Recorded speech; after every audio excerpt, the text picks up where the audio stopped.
Well, joining us now is Director of War on One, Asad Rehman. Asad, just in terms of where we are, this morning we heard the IDF saying troops have been withdrawn from Southern Gaza. There's just one brigade left there. And he also went on to say that troops are actually preparing for future operations. What does that mean, do you think, for the 1.8 million people who are seeking refuge in Southern Gaza?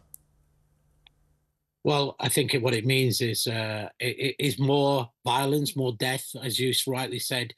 You know, the majority of the Palestinian people in Gaza now have been internally displaced. They're trapped into an area smaller than the size of Heathrow Airport, without food, sanitation, and we've now seen, of course, the 6-month mark being reached. Horrific numbers of people being killed, close to 50,000 if we include probably the many people who are under the rubble. 70% of them are women and children. I think the voice is around the world quite clearly and quite rightly now are calling for an immediate ceasefire, that we have to end this violence, to end this indiscriminate killing of innocent Palestinian men, women and children. I think it's important to say those deaths, the 33,000 deaths in Gaza and 75,000 injured, are figures from Hamas. They haven't actually been audited, but those are the numbers they are giving. You're right in that the language is changing. Rishi Sunak, the Prime Minister, says the nation remains appalled. He's calling for the immediate humanitarian pause and then a ceasefire. Also, Cameron now saying the response from the UK or the aid to Israel or the relationship with Israel is not unconditional. We've seen all these protests in Israel as well, haven't we? What does that do for Netanyahu? He's looking increasingly isolated, particularly when you see the family of Elad Katzir, this 47-year-old man who very sadly was killed in Gaza, but his sister blaming Israeli authorities for not brokering a peace deal.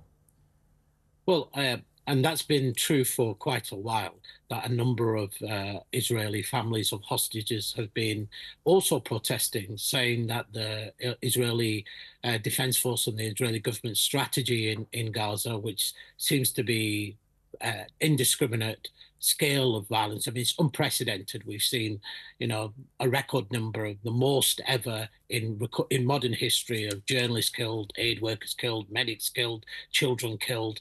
I mean, it's on every single level.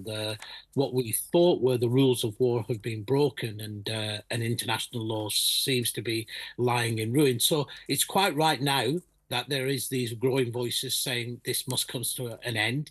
There must be, and the international community must intervene, and we must see a resolution, not only, of course, of this immediate conflict, but ultimately of the illegal occupation of the Palestinian territories and the right of both Israelis and Palestinians to be able to live with justice and freedom and security.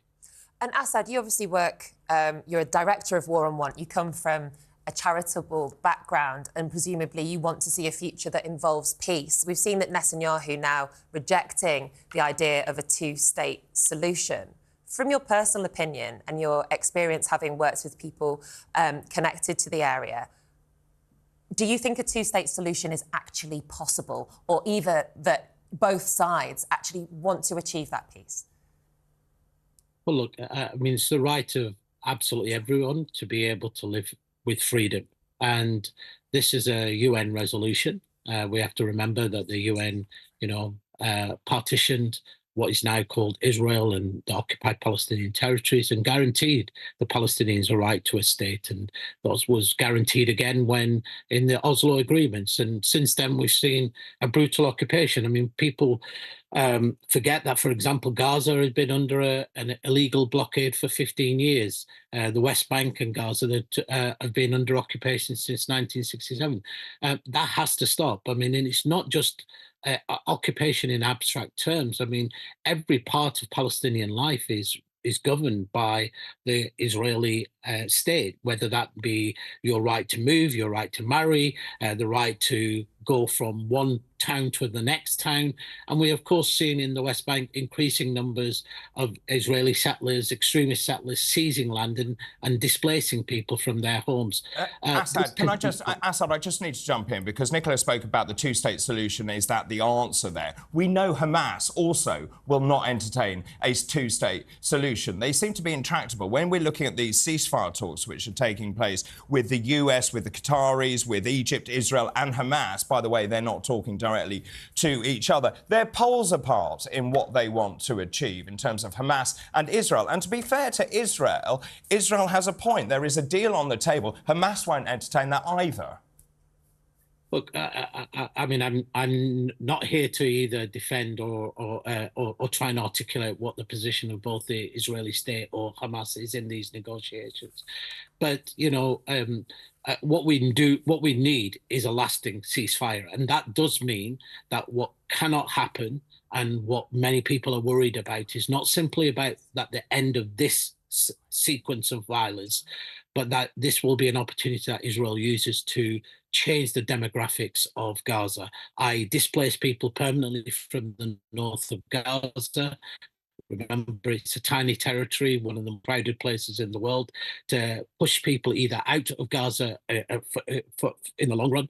And so, yes, these troops must withdraw. Yes, we must have open and full humanitarian access. Yes, and also we must allow the UN and international human rights experts in to be able to document exactly what's been taking place over these last 6 months. That, and of course, the hostages need to be released. Not just the Israeli hostages being held by Hamas, but also the Palestinian hostages. We've seen at present something like 430 children that have been arrested by the Israelis without charge, without trial. Thousands of Palestinians, both in the West Bank and Gaza, have been detained, including medics. We've seen reports of torture of these detainees. So what's very, very clear is that there are violations taking place with full impunity, and that cannot be allowed to continue. So yes, we must have a ceasefire as the first step, and then we must find a real resolution, which of course means an end to the occupation. And do you see that happening? Israel's response, and I will put Israel's side of it, is they say we cannot negotiate with terrorists. This was an act of terror. Look, I mean, the 7th of October is a horrific moment, and absolutely horrific, but it is, of course, not just the only horror that has been inflicted. We have seen now, nearly 100 years of ethnic cleansing. We've seen massacre after massacre. We've seen violence after violence, many of those dead being the Palestinian people. So there has to be a resolution. Now, clearly, Israel, the current Israeli government, is full of far-right extremists who said absolutely there is no way that they're going to allow a Palestinian state to exist. This is what international law says must happen, that there must be a Palestinian state. This is what UN resolutions say. This is what the UK government's policy is, what the US administration's policy is. But no international community is able to pressure Israel to be able to get to the negotiating table and deliver that. So that is a bigger question for the international community as to why we have not seen a resolution of this crisis for so many years. And whenever this Gaza horror ends, we cannot go back to the status quo. That's very, very clear. We must find a resolution. We must find a way that not just the 1.1 million people in Gaza, but also the millions of Palestinians, both in the West Bank and those who are in refugee camps all around the world, have some future. And until you guarantee people the right to some future, I think we're going to see this cycle of violence continue. Well, thank you so much for joining us.